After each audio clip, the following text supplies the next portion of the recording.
법궤에 대하여 법궤를 대하는 몇몇 사람들을 살펴보려고 합니다. 지난주의 말씀과 교집합이 있을 수 있지만 유익하리라 생각합니다.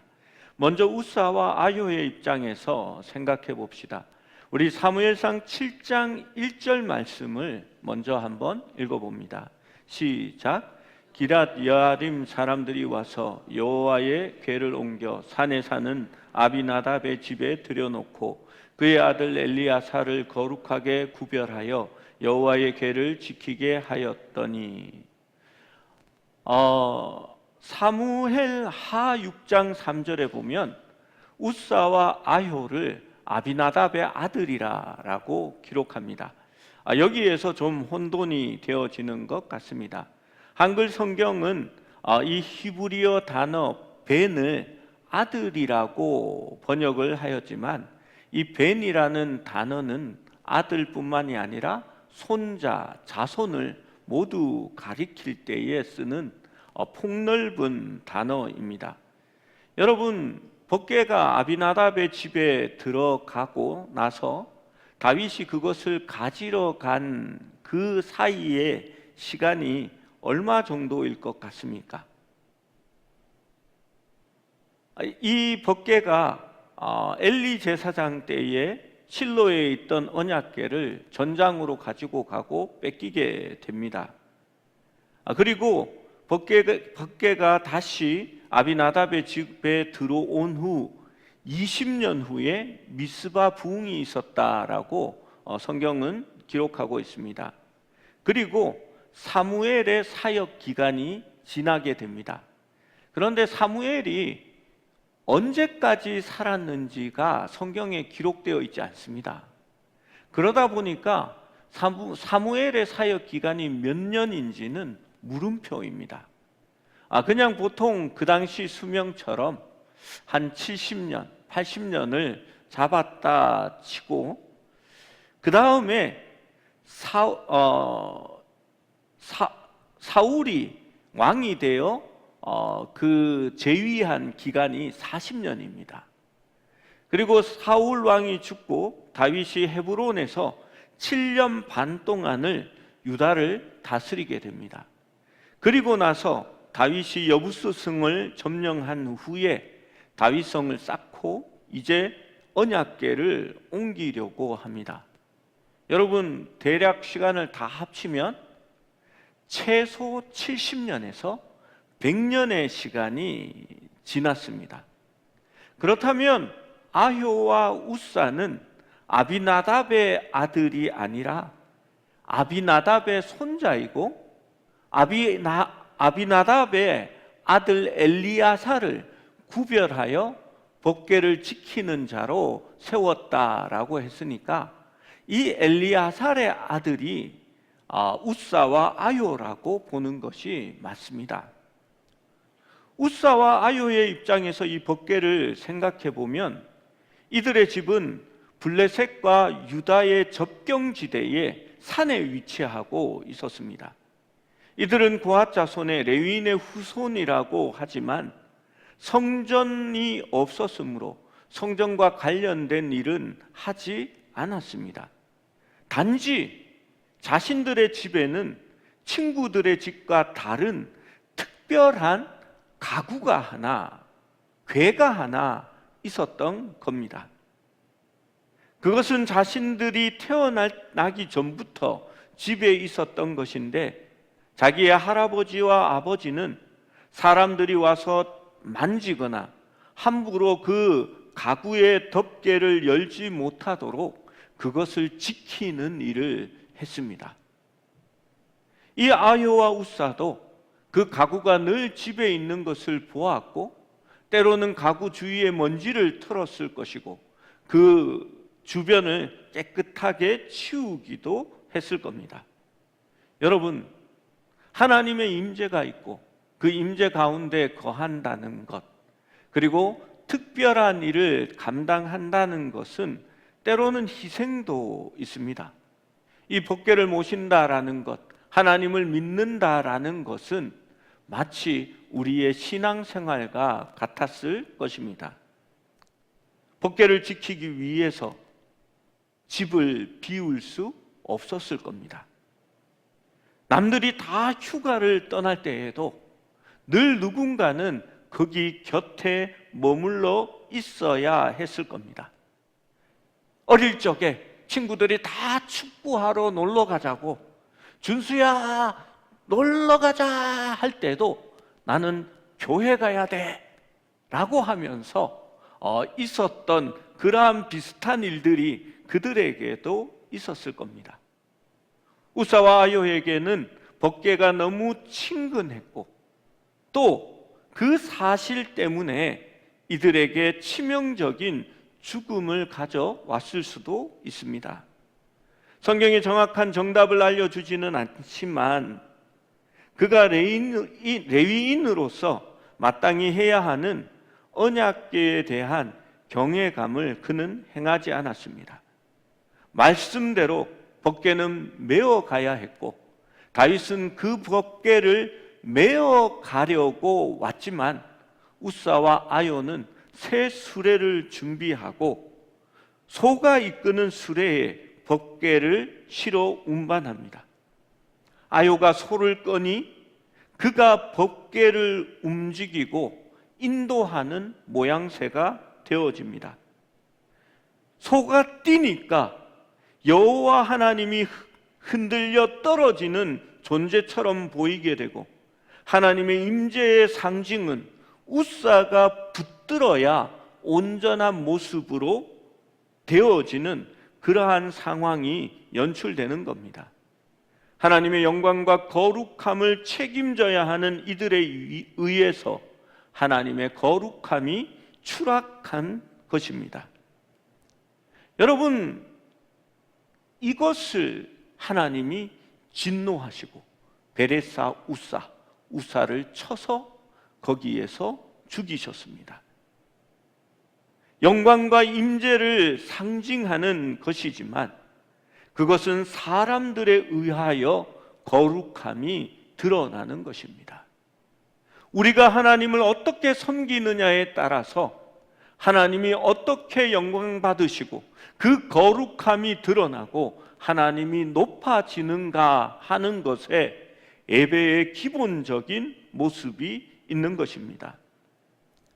여러분, 예배 드리면서 아나무인처럼 함부로 말하고 제멋대로 행동하는 것, 여러분, 그것이 하나님의 영광을 드러내는 것일까요?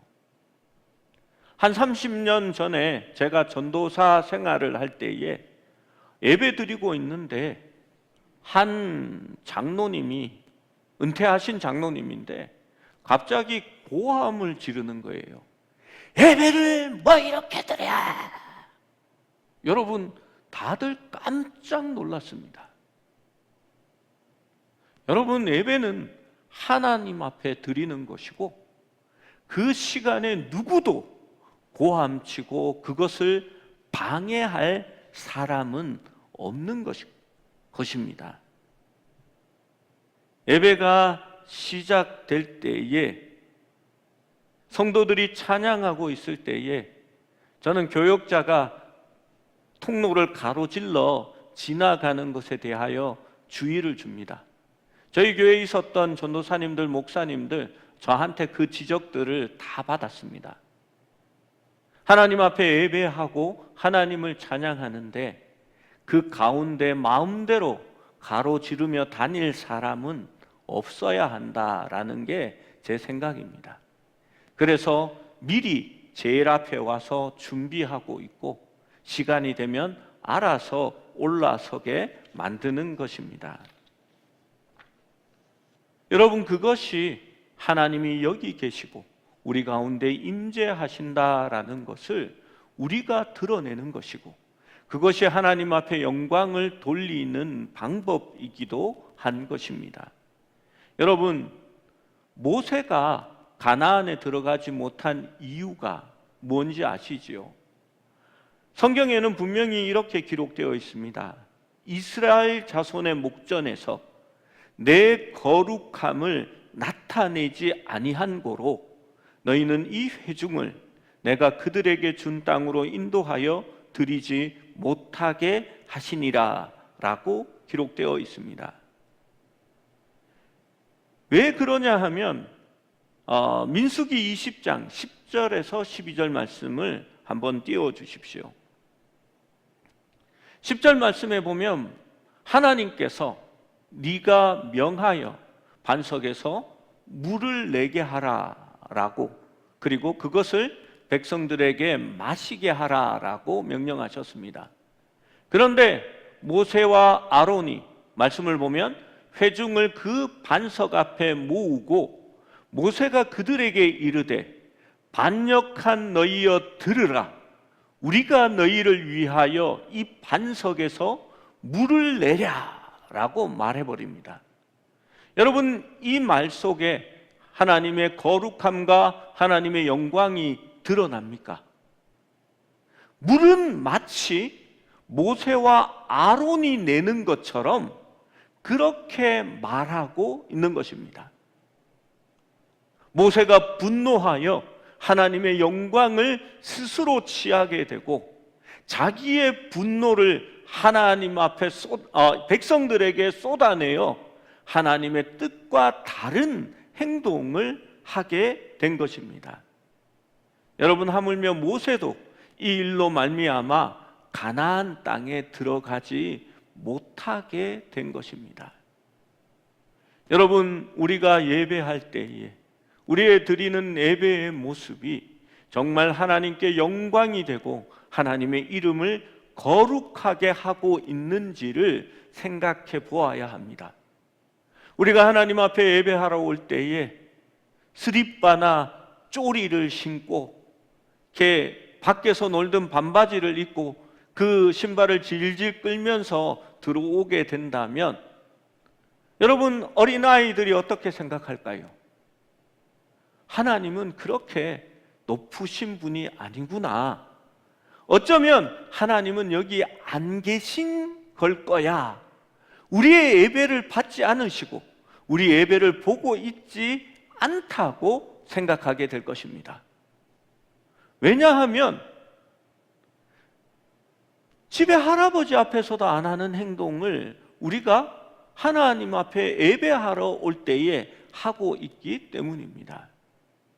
작은 행동 하나하나가 하나님의 영광을 드러내는 것인지, 정말 우리가 하나님 앞에서 행하고 있는 것인지를 생각해 볼 수 있어야 하는 겁니다. 두 번째로 다윗에 관한 이야기가 나옵니다. 다윗은 이번에 수레가 아니라 레위 사람들이 직접 손으로 메어 법궤를 옮겼습니다. 레위 사람들이 처음 6걸음을 옮겼을 때 그들은 멈추고 소와 살진 송아지로 화목 제물을 여호와 하나님께 드렸습니다. 이것은 그 여정 전체를 거룩하게 구별함을 시사합니다. 이는 우사의 재앙이 재발하지 않았음을 안도하는 것이며 나머지 일정 역시 하나님의 도우심 없이는 불가능하다는 철저한 의존의 고백입니다. 여러분, 이것이 예배의 모습이 될 수 있어야 합니다. 다윗이 처음 6 발자국을 옮기고 하나님께서 우리의 예배를 허락하시고 그것을 받으시는지 주의하여 화목제를 드렸던 그 모습 말입니다. 하나님 앞에 나와 처음 엎드려 기도하고 예배를 시작할 때에 우리의 모습이 어떠합니까? 예배는 내가 드리는 것이고 하나님은 받든지 말든지라는 그러한 모습이 아닌지, 우리는 그 반대가 되어야 합니다. 주님께서 우리의 예배를 받아주시고 나를 연락해 주시기를 간절히 원하는 마음으로, 하나님의 긍휼을 구하는 마음으로 하나님 앞에 설 수 있어야 하는 것입니다. 마치 세리가 하나님 앞에 그 얼굴을 들지 못하고 나는 죄인이로소이다 라고 말하면서 하나님의 긍휼을 구할 수 있었던 그러한 마음으로 하나님 앞에 나아가야 하는 것입니다. 베레사 우사에서 예루살렘까지는 약 16km 정도 되는 거리입니다. 다윗은 이 여정을 위해서 수도 예루살렘과 자기 자신 모두를 준비시켰습니다. 첫 번째로 그는 예루살렘의 언약궤를 모실 특별한 장막을 세웠습니다. 거기에 언약궤의 자리를 마련해 둔 것입니다. 두 번째로 그는 특별한 의식용 옷을 준비하여 입었습니다. 그것은 배 에봇이었습니다. 많은 사람들이 이렇게 생각합니다. 왜 다윗이 제사장도 아닌데 그가 배 에봇을, 제사장이 입는 그 옷을 입었는가라는 것에 의문을 가집니다. 어떤 신학자들은 살롬 왕이 제사장이었으므로 다윗도 살롬 왕이므로 그가 제사장의 직분을 다 같이 감당하는 것이다 라고 말합니다. 여러분, 그런 의미에서 에봇 옷을 입은 건 아닙니다. 에봇 옷은 그냥 고운 삼배로 만든 옷입니다. 그게 에봇 옷입니다. 신약 성경에는 그것을 세마포라고, 세마, 가는 마로 만든, 삼배로 만든 옷이다 해서 그렇게 말합니다. 여러분, 제사장은 하나님 앞에 종입니다. 그래서 그들의 옷은 화려하거나 자신을 드러내는 옷이 아니라 가장 낮은 종의 옷을 입는 것이 바로 에봇입니다. 제사장의 옷이 특별한 이유는 그 옷에 있는 것이 아니라 그 위에 얹었던 우림과 둠빔 때문입니다. 그 우림과 둠빔으로 하나님의 뜻을 구별하고 하나님께 묻기 때문에 제사장의 옷이 특별해진 것입니다. 여러분, 그렇습니다. 우리가 특별한 것이 아니라, 목회자가 특별한 것이 아니라 목회자는 그냥 하나님의 종일 뿐입니다. 그를 거룩하고 구별하는 것은 그들이 하나님의 말씀을 다루고 있기 때문에 그런 것이지 그들이 특별한 존재라고 말하는 것은 아닙니다. 다윗은 화려한 왕복을 벗고 종이 입던 에봇을 입은 것입니다. 이는 심플한 고운 삼배 옷입니다. 하나님 앞에서 자신을 높이고 군림하는 왕으로서가 아니라 하나님의 명령을 수행하는 목자이자 종으로 자기 자신을 규정한 것입니다. 여러분, 제사장의 에봇보다도 왕의 옷이 더 화려하고 대단한 옷입니다. 다윗은 참된 왕, 진정한 왕이신 여호와를 영접하는 개선 행진에서 그는 법궤의 뒤를 따르며 스스로를 진정한 왕 앞에서 재롱을 피우는 어린아이와 같은 낮은 위치로 자신을 낮추었습니다. 그는 아요와 우사처럼 수레를 끌고 법궤를 붙드는 자가 아니라 베옷을 입고 그 법궤 뒤를 따라가며 진정으로 기뻐 춤추며 뛰노는 그런 사람이 된 것입니다. 참된 예배는 교만의 가면을 벗는 것에서 시작합니다. 하나님보다 큰 자가 없으며 하나님 앞에서 자신을 내세울 자도 없다는 것을 늘 기억해야 합니다. 우사와 아요는 왕과 제사장이 따르는 것을 보고 자신이 법궤를 끌고 가듯 자신이 법궤를 지키는 자인 것처럼 으쓱해했지만 다윗은 정반대로 행하는 것을 봅니다. 우리는 예배의 자리에 올 때에 직분과 체면과 사회적 지위라는 무거운 왕복을 입고 오려고 할 때가 있습니다. 그러나 하나님이 기뻐하시는 예배는 그 껍데기를 다 벗어 던지고 오직 주님 한 분으로 기뻐하며 뛰노는 그러한 예배입니다.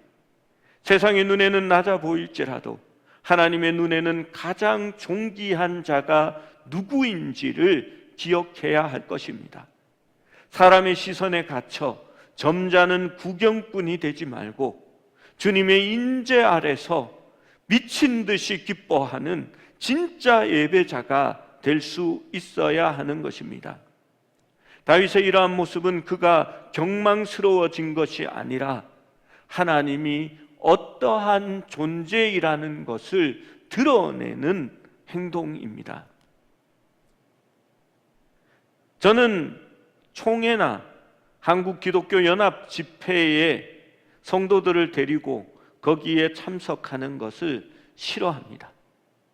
그곳에 가면 왕의 옷을 입고 자신을 드러내기 좋아하는 사람들, 그리고 자기의 순서가 있어야 하는 사람들이 많기 때문입니다.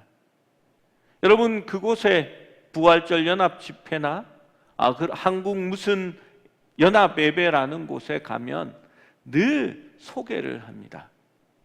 한국교회 총회장 되시고 서울 성시아 본부 연합회의 회장 되시며 어느 큰 대형 교회를 담임하고 계신 훌륭하신 어느 목사님 나와 기도 인도해 주시겠습니다.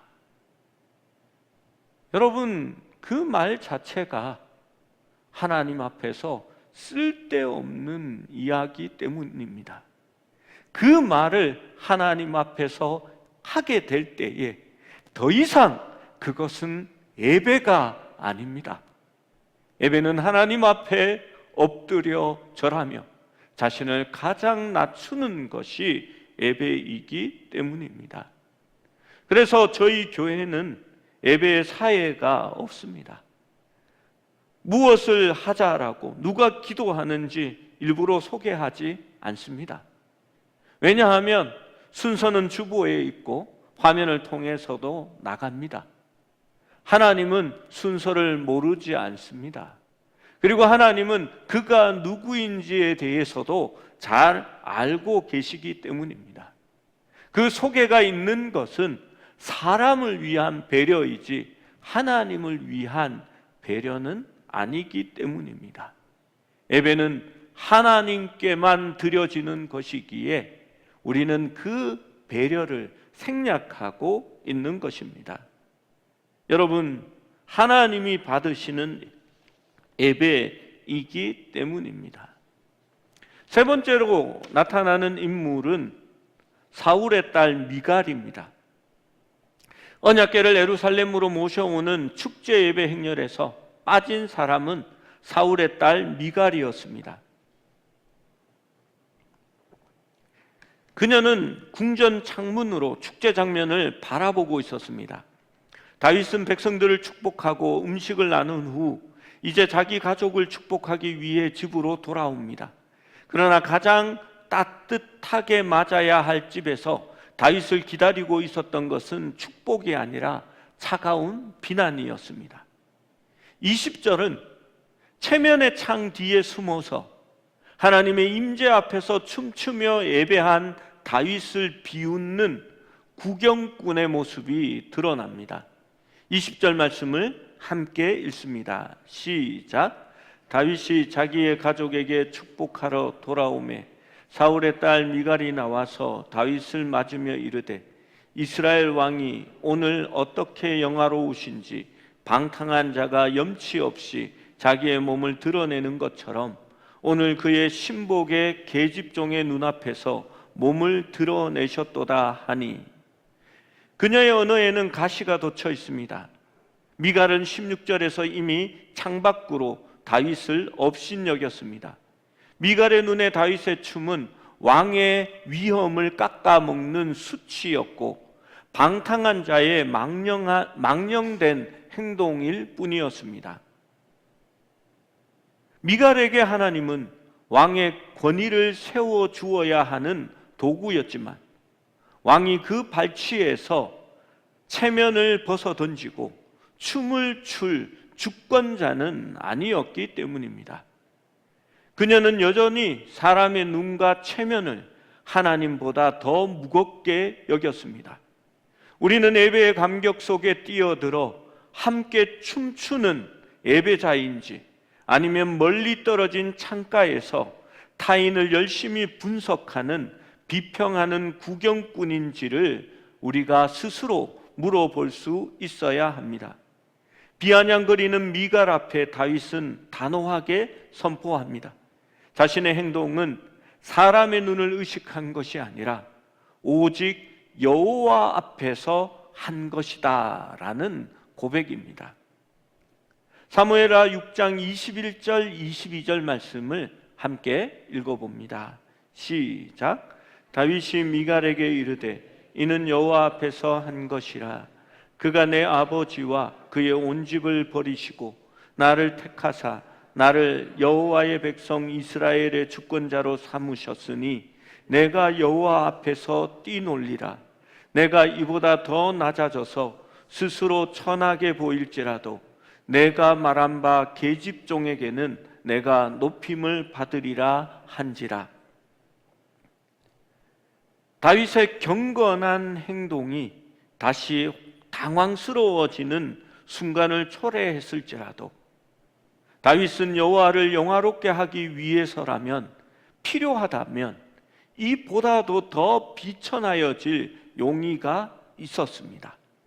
진정한 영적 권위는 스스로 세우려 할 때 생기는 것이 아니라 하나님 앞에서 나를 철저히 낮출 때에 하나님께서 주는 것입니다.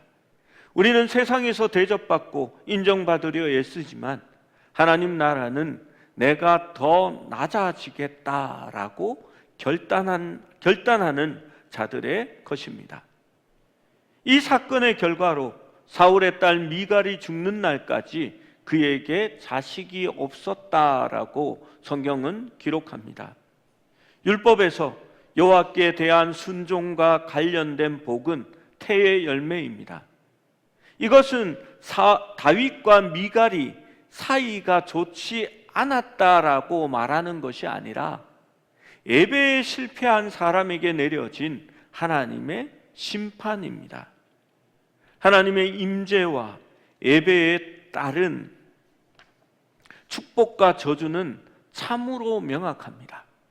여러분, 이것만큼 성경에서 직접적으로 또 적극적으로 드러내는 축복이 없습니다.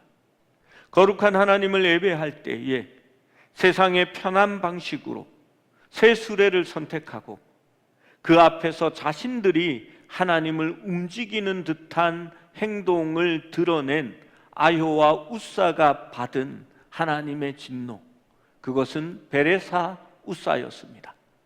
즉각적인 하나님의 진노하심이었습니다.